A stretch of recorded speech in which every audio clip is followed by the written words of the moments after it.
जी जी। Hello. Sir, Delhi से बात कर रहा हूँ। जी, नाम बताइए। एक इशू ये था कि अगर इंडिया में एडमिशन लिया है किसी कोर्स में और गल्फ कंट्रीज में रहते हैं, तो क्या वहाँ पर अपना ट्रांसफ़र करवा सकते हैं कोर्स को? एक्चुअली इसमें जो है वो ट्रांसफ़र आपका नहीं, अभी तो नहीं हो रहा है, क्योंकि वो इंटरनेशनल डिवीज़न से आपका एडमिशन हुआ होगा। नहीं, इंडिया में सॉरी, एडमिशन आपका लिया है। यहाँ से हुआ है, और लेकिन जो आपका ट्रांसफ़र की बात कर रहे हैं वो that is related to international division. इसमें मैं डॉक्टर साहब मैं थोड़ा इंटरवेन करूंगा। आप दिल्ली से बात कर रहे हैं, आप अगर मिडिल ईस्ट में रहते हैं और आप चाहते हैं कि अपना ट्रांसफ़र करा लें, तो उसके लिए एक प्रोसेस ये है कि आप जो इंटरनेशनल डिवीज़न है यहाँ हेडक्वार्टर में, उसको एक एप्लीकेशन दें।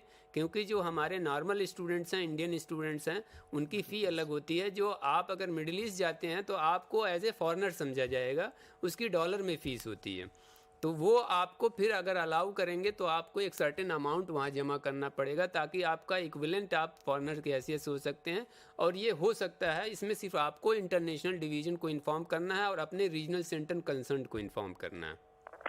Thank you sir. ओके। बताइए। हेलो। हाँ जी, बताइए, आपका नाम क्या है और क्वेरी क्या है, बताइए। मेरा नाम शीतल राव है। शीतल राव है मेरा नाम। जी बोलिए। मेरा नाम शीतल राव है। जी, क्वेरी बताइए। मेरा क्वेरी है कि अभी संस्कृत का आपने जो डिग्री चालू किया है, संस्कृत का जो डिग्री का कोर्स चालू किया है। जी जी जी, बताइए। Continue please. तो इसीलिए मैं तो उसका एडमिशन अभी चालू है कि हो गया है? जी जी, एडमिशन चालू है। आप जैसे आपको मतलब व्यूअर्स को और बताया कि और इग्नू की वेबसाइट पे जाके रजिस्टर और ऑनलाइन में जाके फ्रेश एडमिशन में आप फॉर्म भर सकते हैं। और उससे पहले आप एक बार प्रोस्पेक्टस, कॉमन प्रोस्पेक्टस जनवरी 2023 है, उसको एक बार रेफर कर लीजिए। इग्नू के वेबसाइट जी जी इग्नू के वेबसाइट पे जी। खोल दीजिए, शेयर कर दीजिए जो ये। इग, इग, और हमको एकेडमिक सपोर्ट कहाँ से मिलेगा? आपका जो नज़दीकी रीजनल सेंटर, आपका नज़दीकी स्टडी सेंटर होगा जहाँ पे ये प्रोग्राम ऑफर किया जाता होगा, वहाँ से आपको मिलेगा। अच्छा जी, तो मतलब बेंगलुरु में इग्नू का जो ऑफिस है। हाँ, इग्नू का ऑफिस जो है वो रीजनल सेंटर है। रीजनल सेंटर के अंडर में बहुत से स्टडी सेंटर्स होंगे। तो जिस अच्छा स्टडी सेंटर से आपको ये संस्कृत ऑफर किया जाता होगा, वहाँ से आपको सपोर्ट सर्विसेज मिलेगी। अच्छा, तो जो नजदीक में जो इग्नू के सेंटर है उसमें जाके पता लगाओ ना कहाँ है स्टडी सेंटर। जी, एक काम करेंगे आप, उनका भी जो तो वेबसाइट पे जाके आप रजिस्टर ऑनलाइन में जाके फ्रेश एडमिशन में फॉर्म भरेंगे। और जैसे ही आप बेंगलुरु रीजनल सेंटर सिलेक्ट करेंगे तो आपको वहाँ पे कौन कौन से स्टडी सेंटर में आपको ये प्रोग्राम ऑफर में मिलता है उससे पता चल जाएगा। Hello hello. इसमें थोड़ा सा एडिशन ये है कि कई बार बच्चे कंफ्यूज होते हैं। हमारे यहाँ या इग्नू में एक ऑनलाइन प्रोग्राम भी है और ये ओडीएल प्रोग्राम भी है। कई बार बच्चे ऐसे करते हैं कि ऑनलाइन में एडमिशन ले लेते हैं, बाद में उसको चेंज कराने के लिए वो रीजनल सेंटर को, स्टडी सेंटर को, मुख्यालय को लिखते हैं। तो प्लीज़ आप लोग नोट कर लें कि अगर आप ऑनलाइन में एडमिशन ले रहे हैं तो आपका ओडीएल में यानी ओपन डिस्टेंस लर्निंग में आपका चेंज नहीं होगा। इसलिए ध्यानपूर्वक अपना प्रोग्राम गाइड या जो कोर्स ऑप्ट कर रहे हैं वो देख लीजिए कि आप ऑनलाइन में अप्लाई कर रहे हैं या ओडीएल में अप्लाई कर रहे हैं, नंबर 1। नंबर 2, कई बार ऐसा भी देखा गया है कि स्टूडेंट अप्लाई कर देता है किसी कोर्स के लिए, किसी प्रोग्राम के लिए, बाद में वो कहता है कि मुझे ये प्रोग्राम नहीं चाहिए, मुझे दूसरा प्रोग्राम चेंज करिए। तो ये सुविधा भी अभी उपलब्ध नहीं है, क्योंकि अभी सीबीसीएस जैसे चॉइस बेस्ड क्रेडिट सिस्टम हो गया सारा, तो उसमें चेंज का ऑप्शन नहीं है। तो इसलिए प्लीज़ आप जब कॉमन प्रॉस्पेक्टस पढ़ते हैं, हर क्षेत्र केंद्र पर हम लोग प्री काउंसलिंग कराते हैं। बहुत सारे स्टूडेंट आते हैं जो इंक्वायरी करने के लिए, वो कंफ्यूज होते हैं कि हमें कौन सा प्रोग्राम ऑप्ट करना है, क्या लेना है। तो हम उनके बैकग्राउंड के हिसाब से या उनके कैरियर एस्पिरेशंस के हिसाब से कि वो क्या करना चाहते हैं, जो वहाँ एकेडमिक्स हैं, जो वहाँ पे फिर स्टाफ हैं, वो सारे लोग उनकी काउंसलिंग करते हैं। तो अगर आपको कहीं कन्फ्यूजन हो रहा हो तो जो भी आप जिस स्टेट में भी हो, हर स्टेट में जैसा डॉक्टर साहब ने बताया कि ऑलमोस्ट रीजनल सेंटर हैं, कहीं किसी किसी स्टेट में 2-2 हैं, तो जो आपका नियरेस्ट हो वहाँ आप जा कर के पता कर सकते हैं, ताकि आपको कोई ऐसी गलती नहीं करें जिसकी भरपाई नहीं हो पाए, जिस पे आपको नुकसान उठाना पड़े। तो ये कन्फ्यूजन दिमाग से दूर कर लीजिए। Open distance learning ODL admission, इसीलिए आप जो मेन वेबसाइट है वहाँ भी देख रहे होंगे admission for online, admission for ODL। तो वो कन्फ्यूजन जो है आप ख़त्म करना है। आपको बिल्कुल श्योर होना है कि आप ऑनलाइन ले रहे हैं या ऑफलाइन ले रहे हैं admission. Hello hello. Yes welcome हाँ प्लीज। हाँ जी मैम, मुझे आपसे क्वेश्चन पूछना था। हाँ नाम बता दें प्लीज, अपना प्रोग्राम बताएं।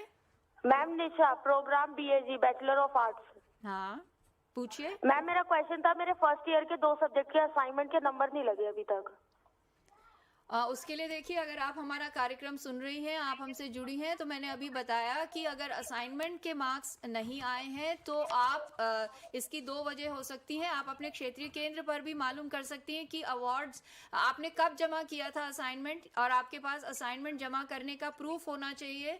वो आप अपने रीजनल सेंटर पे दे दीजिए और पता कर लीजिए वहां से ग्रेड्स यहाँ ट्रांसमिट हो गए हैं कि नहीं। और अगर रीजनल सेंटर ने भेज दिए हैं तो आप अपना रजिस्ट्रेशन पेज पे जा करके असाइनमेंट सबमिशन स्टेटस देख लीजिए। उसमें आपको पता चल जाएगा कि असाइनमेंट अवार्ड्स रीजनल सेंटर से SED स्टूडेंट इवैल्यूएशन डिवीजन पे आ गए हैं या नहीं। अगर नहीं आए हैं तो तब आप एक ईमेल डाल दीजिए स्टूडेंट इवैल्यूएशन डिवीजन को and asking them to upload your assignment marks. ठीक है, okay ma'am. Right. So okay ma'am, please, thank you ma'am. Most welcome. या हाँ हेलो हेलो जी, नाम बताएं प्लीज। मेरी आवाज आ रही है मैडम? आ रही है, बिल्कुल आ रही है। आप अपना प्रश्न पूछो और नाम बताइए अपना प्लीज। जी जी नमस्कार मैडम, मैं प्रशांत कुकरेती बात कर रहा हूँ। हाँ जी। और मैं MA CSR कोर्स कर रहा हूँ। अभी मेरा फर्स्ट ईयर का रिजल्ट आया है, मैं उसको ऑनलाइन देख पा रहा हूँ। तो मेरा ये क्वेरी है कि उस रिजल्ट में मुझे एक असाइनमेंट और एक मेरा थ्योरी का एग्जाम में नॉट कंप्लीटेड दिखा रहा है।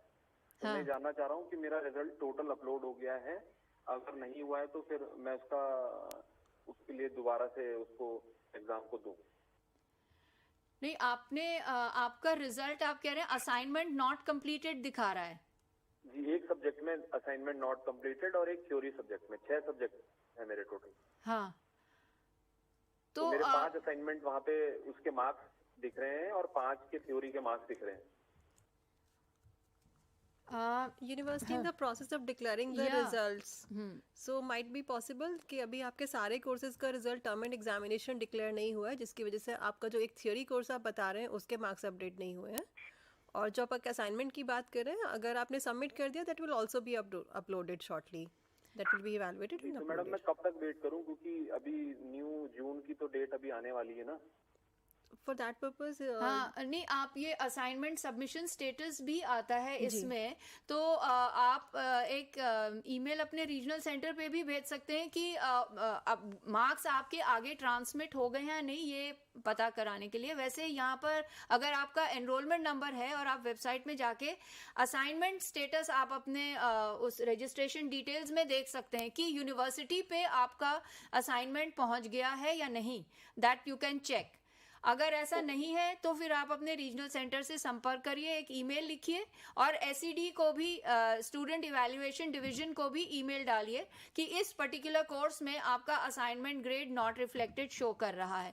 तो इसकी वजह यही हो सकती है कि या तो रीजनल सेंटर से वो ग्रेड आपका यहाँ ट्रांसमिट नहीं हुआ है, और अगर यहाँ आ गया है SED पे तो यहाँ से वो अभी अपलोड होने की प्रोसेस में है। So you just give it 2-3 days more time. Last date is 5th April for submission of exam form for June 23, right? So I hope we have answered your question. Actually मैंने directly submit किया है ये इग्नू दिल्ली में, ये अपने assignment, और ये assignment का मैं I will wait, but I want to get clarification about theory exam. Theory exam, see, madam just told you, and the university is in the process of uploading the results, right? और यहाँ पर आपको जानकारी होगी course wise results upload होते हैं, तो आप थोड़ा प्रतीक्षा कर लीजिए, अपलोड हो जाएगा। नहीं तो एक ईमेल एसईडी रजिस्ट्रार को आप भेज दीजिए और कॉपी में अपने रीजनल सेंटर को भी रखिएगा। Sure, madam. I'll wait for 2-3 days. Otherwise, I have to again give that exam. No. Right. Thank you. Okay. Thank you.